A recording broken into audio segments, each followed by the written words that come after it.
Howdy, everybody. Welcome to Liberty Call. Today is Tuesday, July 30th, 2024. Hope you're having a fantastical day out there in the interwebs. It's a beautiful and clear day here in Colorado, and it is very, very warm. You could cook a pizza upstairs in the main living area. So anyways, hope you're having a good day out there. Markets, not so much. Another day like we've had the last week or so where the blue chips did a good job, yet technology and everything else really drug the broader market the other way. So anyways, if it is your first time watching Liberty Call, you could do me a favor, give me some thumbs up, like, share, subscribe, follow, and press that notification bell. All righty, let's get into it for today. Dow Jones up 0.5%, 203 points, closed at 4743. SP 500 down 0.53%, 29 points, closed at 5434. NASDAQ down 1.31%, 228 points, closed at 17141. The VIX was up 6.69% today. It's at 1771. And it's been a while since I've talked about this, but with the VIX, anything below 20, I usually view that as kind of like your green light.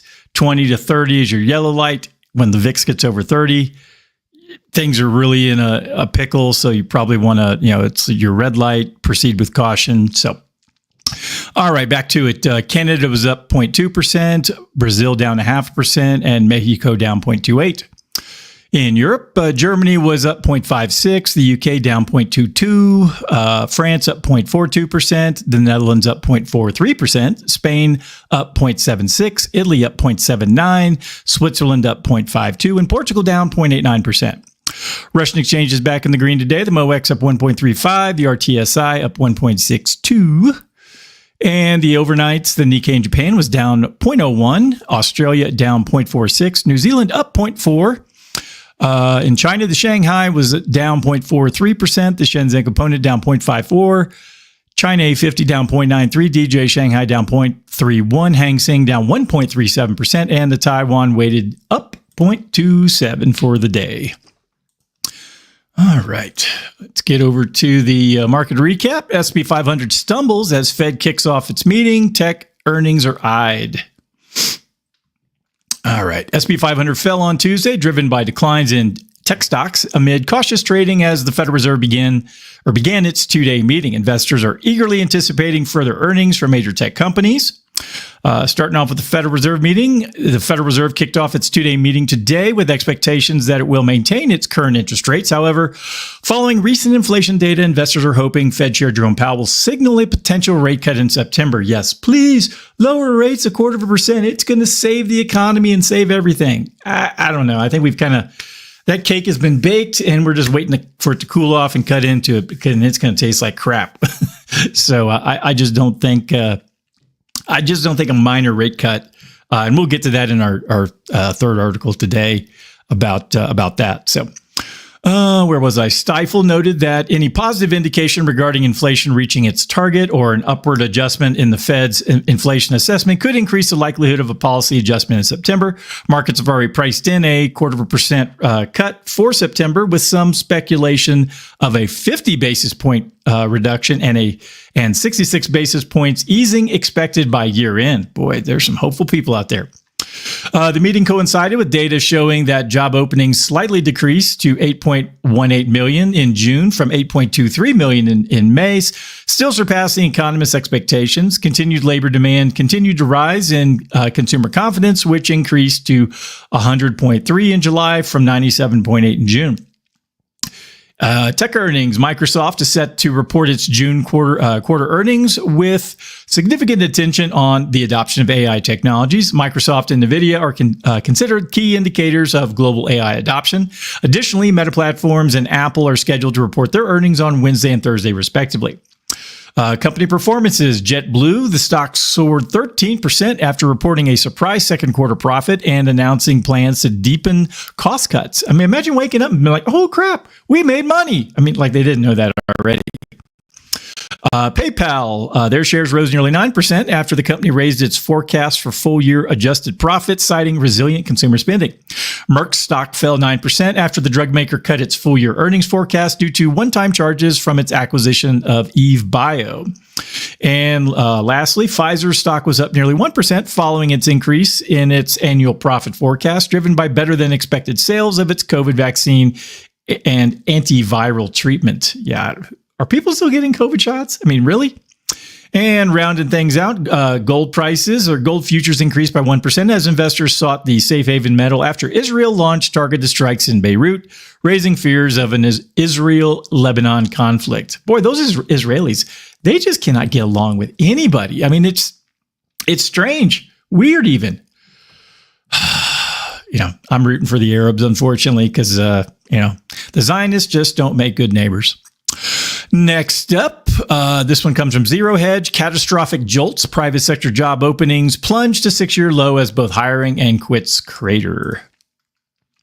The June JOLTS report, or the Job Openings and Labor Turnover Survey, data revealed a slight decrease in job openings, falling by 46,000 from a revised 8.23 million in May to 8.184 million, surpassing the expected 8 million flat.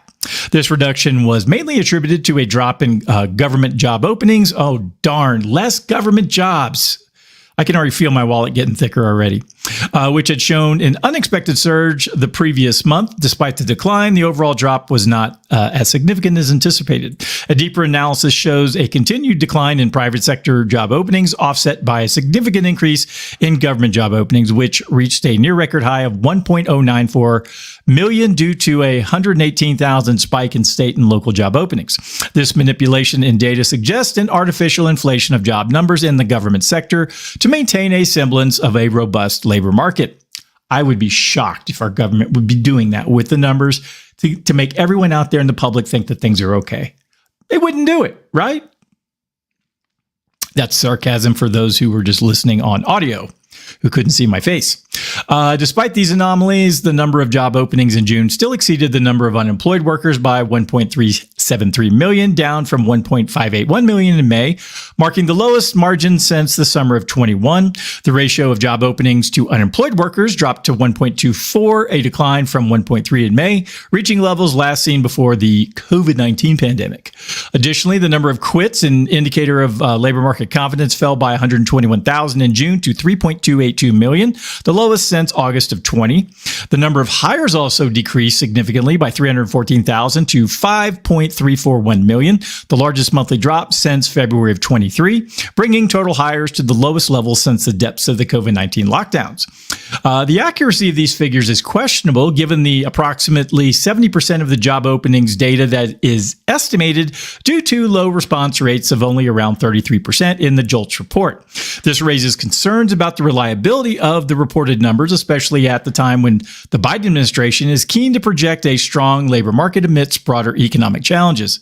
Again, I can't believe that the Democrats and those in the administration would lie to us. It's impossible.